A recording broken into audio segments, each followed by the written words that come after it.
Have you ever walked into a room full of people and felt like the walls were closing in? Like everyone was watching you, even if no one really was? Your heart races, your palms sweat, and your mind screams at you to get out.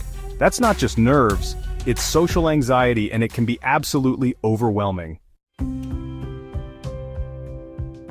But what if I told you that your brain, the very thing creating all that fear, also holds the power to calm it down? That's not wishful thinking, it's science. And in this video I'm going to show you how to rewire your brain using something called neuroplasticity. It's a powerful tool that can help you step out of fear and into freedom, and all it takes is one small action at a time. Today we're diving into how neuroplasticity, the brain's ability to change and adapt, can help you overcome social anxiety through a method called gradual exposure. If you stay with me until the end, I'll walk you through a simple step-by-step process you can start using today, even if just the thought of making eye contact makes you anxious. You'll learn how to train your brain to stop overreacting in social settings and start building confidence from the inside out. This isn't about pushing yourself into panic or pretending the fear isn't real. It's about working with your brain, not against it, to create a new pattern, one that leads to peace instead of panic. Social anxiety is more than being shy or introverted. It's a deep, physical fear that kicks in when your brain decides a social situation is dangerous, even when it's not. Maybe it's the fear of speaking in front of others, the panic when making a phone call, or the total mental freeze when trying to introduce yourself.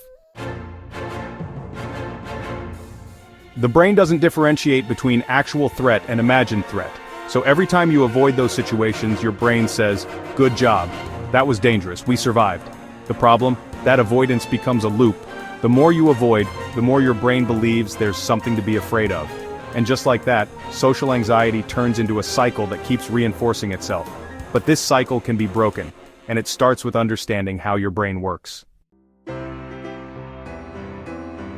Neuroplasticity is your brain's built-in superpower. It means your brain is always changing, adapting, and forming new connections based on what you do and think repeatedly. Think of it like a hiking trail. The more you walk a path, the clearer and easier it becomes. If you always avoid social situations, that path becomes automatic. But if you start walking a new path, even if it's uncomfortable at first, you begin forming new connections.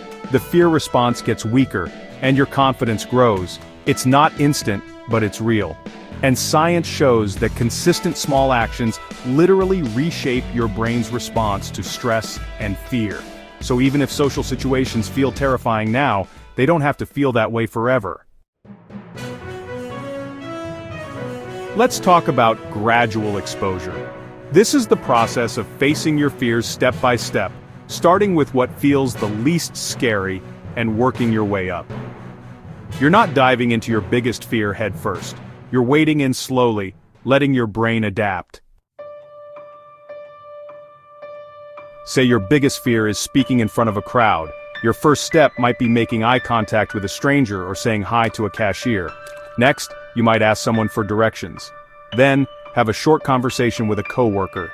Each time you face a small fear and nothing terrible happens, your brain learns that the threat isn't real. And with each new experience, you're literally building a new neural pathway that says, "I can do this." Over time, these small wins add up to major change. Let me give you a real example. Sarah, a 23-year-old student, used to panic just thinking about raising her hand in class. Her heart would race, her face would flush, and her mind would go blank. So she started small. First, she practiced saying her name aloud at home. Then she joined an online discussion forum where she could respond at her own pace. Eventually, she answered a question during a group Zoom call. That single step was huge. A few months later, she gave a short presentation in class, without panicking. She didn't get there overnight, but with each small exposure, her brain rewired itself. The fear shrank, and her confidence took its place. If it worked for her, it can work for you too. Now let's break this into a simple plan you can start today. First, list your social fears in order from least scary to most terrifying. This is your exposure ladder. Then choose the very first easiest step. Maybe it's making eye contact or smiling at someone you pass on the street. Do that one thing every day for a week. Track how you feel before, during, and after. Once it starts to feel a little easier, move to the next step. Don't rush. The goal isn't to conquer everything overnight, it's to gently teach your brain that these situations are safe.